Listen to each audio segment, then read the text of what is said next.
राम राज्य में सबसे लंबा धरना 69,000 शिक्षक भर्ती महाघोटाले को लेकर था। तमाम लोग 640 दिन से भी ज्यादा धरना स्थल पर बैठे रहे, लेकिन इलाहाबाद हाई कोर्ट ने अपना फैसला सुनाया। देर सवेरी सही, छात्रों के हित में ये बात कही। इलाहाबाद हाई कोर्ट का कहना है कि 69,000 शिक्षक भर्ती को रद्द किया जाता है।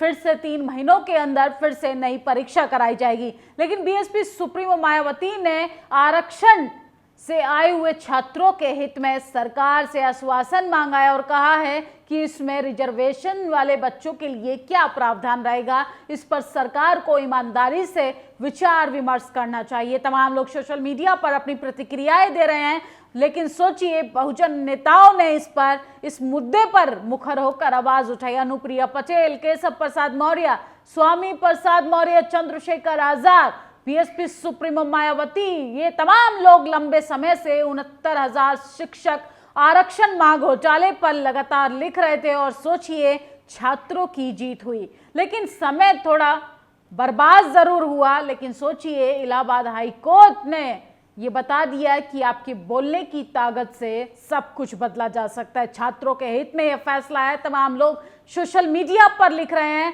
640 दिन से भी ज्यादा बच्चे सड़कों पर बैठे थे, कैसे घसीटा गया था, प्रशासन की लाठियां तक खाई थी। और सोचिए, ये उसी राम राज्य की बात मैं बता रही हूं जिसके मुख्यमंत्री कहते हैं कि उत्तर प्रदेश को नौकरियों का हब बनाया जाएगा।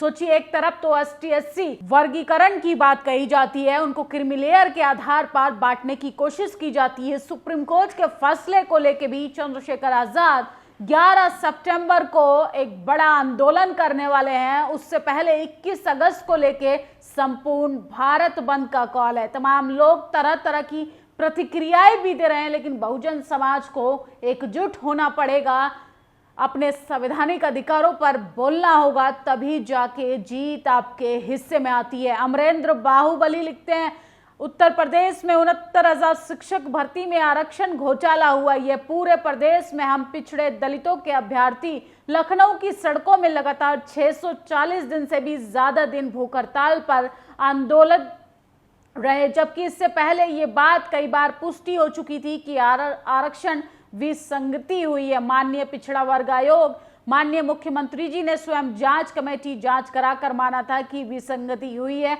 मगर हम पिछड़े दलित वर्ग से हैं, इसलिए हमको सफर करना पड़ा, हमको नियुक्ति नहीं दी गई। आज माननीय हाई कोर्ट ने स्पष्ट कर दिया कि हम लोग न्याय की मांग कर रहे थे। आज फिर एक पूरे प्रदेश में पिछड़े दलित एवं सभी सामाजिक संगठनों का धन्यवाद, हम सब की आवाज से कोर्ट का फैसला हमारे फेवर में आया। तो सोचिए, बहुजन समाज जब एकजुट होकर बात करता है तो कोर्ट को भी अपने फैसले पर विचार करना पड़ता है। 69,000 शिक्षक भर्ती में आरक्षण का घोटाला हुआ था। ये घोटाला यूपी में बीजेपी सरकार ने किया। जब पिछड़े दलित वर्ग के युवा इस बात को उठाते थे तो बीजेपी उन पर लाठियां चलाती थी। अब कोर्ट ने युवाओं की बात पर मोहर लगा दी। ये युवाओं के संघर्ष की जीत है, ये न्याय की जीत है। 69,000 शिक्षक भर्ती को लेके अनुप्रिया पटेल ने जिस तरीके से लगातार आवाज उठाई, सोचिए, अपने तो अपने होते हैं। तमाम बहुजन नेताओं को अपने मुद्दों पर ही बोलना पड़ता है, कोई लिबरल सवर्ण नेता इसके लिए आगे नहीं आता। 69,000 शिक्षक भर्ती मामले में माननीय इलाहाबाद उच्च हाई कोर्ट के फैसले का स्वागत है। खुद पिछड़ा वर्ग आयोग ने माना कि इस भर्ती में आरक्षण नियमों की अनदेखी हुई है, जबकि माननीय उच्च न्यायालय ने आरक्षण नियमों का पूर्ण पालन करते हुए नई मेरिट लिस्ट बनाने का आदेश दिया है। जब उम्मीद करती हूं कि वंचित वर्ग के प्रति न्याय होगा, और उच्च न्यायालय ने कहा कि मैंने भी हमेशा वही कहा, मैंने इस विषय पे हमेशा सदन को लेकर सर्वोच्च स्तर पर उठाया। सोचिए, जिस तरीके से इस मुद्दे को अनुप्रिया पटेल, चंद्रशेखर आजाद, तमाम बहुजन नेताओं की बात करें तो सड़क से संसद तक इस मुद्दे को उठाने के लिए उन तमाम लोगों का शुक्रिया जो छात्रों के लिए इस संघर्ष में उनके साथ थे। बीएसपी सुप्रीमो मायावती ने इलाहाबाद हाई कोर्ट के फैसले पर अपनी प्रतिक्रिया दी है। उन्होंने कहा है कि यूपी में सन 19 में चयनित 69,000 शिक्षक अभ्यर्थियों की चयनित सूची को रद्द करके 3 महीने के अंदर नई सूची बनाने के हाईकोर्ट के फैसले से साबित है कि सरकार ने अपना फैसला अपना काम ईमानदारी से नहीं किया, इस मामले में खासकर आरक्षण वर्ग के पीड़ितों को न्याय मिलना सुनिश्चित हो। वैसे भी सरकारी नौकरियों की भर्ती में पेपर लीक आदि के मामले, यूपी सरकार का रिकॉर्ड भी पाक साफ नहीं होने पर यह काफी चर्चाओं में रहा। ये सहायक शिक्षकों की सही बहाली होने के शिक्षा व्यवस्था पर इसका बुरा असर पड़ना स्वाभाविक है। सरकार इस ओर ध्यान दे। सोचिए, 69,000 शिक्षक भर्ती पर सरकार को आरक्षित वर्ग के छात्रों के भर्ती पर ध्यान जरूर देना चाहिए। चंद्रशेखर आजाद ने कहा है 69,000 शिक्षक भर्ती के अभ्यर्थियों का संघर्ष रंग लाया, उनकी मेहनत संघर्ष इलाहाबाद हाईकोर्ट ने अपनी मोहर लगा दी है। साथ ही सरकार को न्याय से वंचित अभ्यर्थी को न्याय देने के लिए 3 महीने का समय दिया है। मैं उन सभी अभ्यर्थियों को बधाई देता हूं जिन्होंने परम पूज्य बाबा साहब के संविधान और उनके हक अधिकारों की लड़ाई बिना झुके बिना डरे लड़ी। सरकार से आग्रह है कि इलाहाबाद हाईकोर्ट के फैसले पर तुरंत पालन करे, आरक्षित वर्ग के अभ्यर्थियों को न्याय सुनिश्चित करे, क्योंकि पहले 5 वर्ष सरकार अधिकारियों की हट धार्मिकता की भेंट चढ़ की है।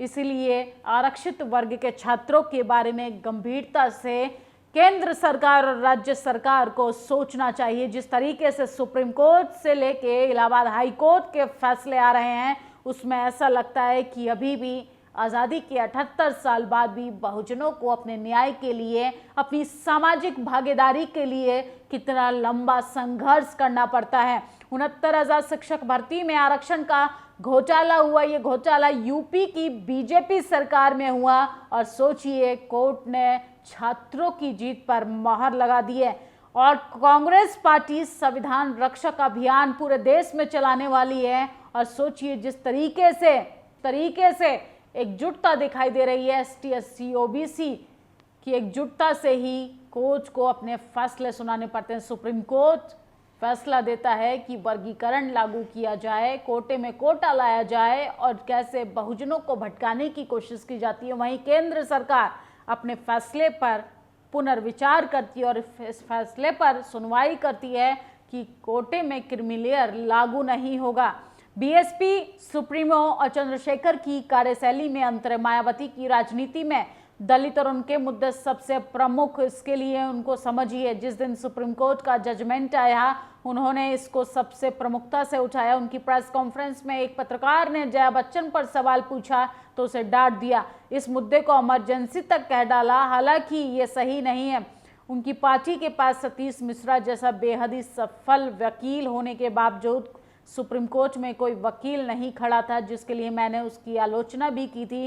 लेकिन जो अच्छाई उनको भी रेखांकित किया जाना चाहिए। मायावती ने दलित संगठनों के भारत बंद पर खुलकर समर्थन नहीं किया और ना ही खुलकर विरोध किया, ना ही उनको बांटने का आरोप लिया। उनकी रणनीति में उनके कार्यकर्ताओं में मैसेज जाएगा कि उनकी सुविधाएं निर्णय लेने के लिए स्वतंत्र। वहीं चंद्रशेखर ने इस मुद्दे पर अपने रुख को अपनाया और वह बेहद लचीला नजर आया। इसको लेकर समझिए कि जब उन्होंने जजमेंट पर पहली प्रतिक्रिया दी तो तमाम इधर उधर की बातें की। इसे पढ़ने की बाद, प्रतिक्रिया सुनने के बाद मेरी रीडिंग थी कि केस की सुनवाई होने तक आपको मुद्दा समझ में आएगा, तब आगे प्रतिक्रिया दी जाएगी। तो चंद्रशेखर आजाद ने जिस तरीके से 11 सितंबर को संपूर्ण भारत बंद का कॉल का ऐलान किया है, ये बहुजन समाज में फिर से एक बार चर्चाओं का विषय बन गया। दलित संगठनों ने सुप्रीम कोर्ट के ST SC आरक्षण पर वर्गीकरण के निर्णय के विरोध में 21 अगस्त को भारत बंद का आह्वान किया है। इस समाज में राजनीतिक पार्टियों ने अभी तक इस पर खुलकर कोई बात नहीं की है। तो चंद्रशेखर आजाद ने ऐलान कर दिया है कि 21 सितंबर को बड़ा आंदोलन होगा।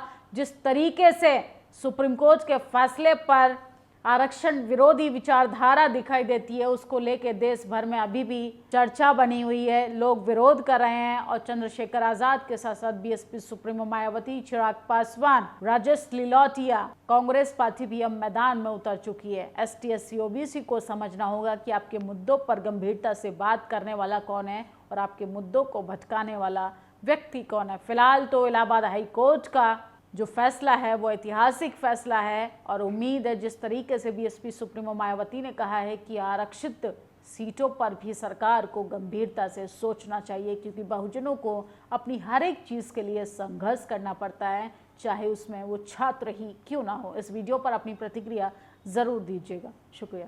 नेशनल दस्तक की आपसे गुजारिश है कि अगर इसको बचाना चाहते हैं तो नेशनल दस्तक को सब्सक्राइब करने के लिए रेड कलर के सब्सक्राइब बटन को दबाएं, फिर बेल आइकन की घंटी दबाएं। नेशनल दस्तक को बचाने के लिए बहुत जरूरी है कि हर खबर को शेयर करें, लाइक करें, कमेंट जरूर करें।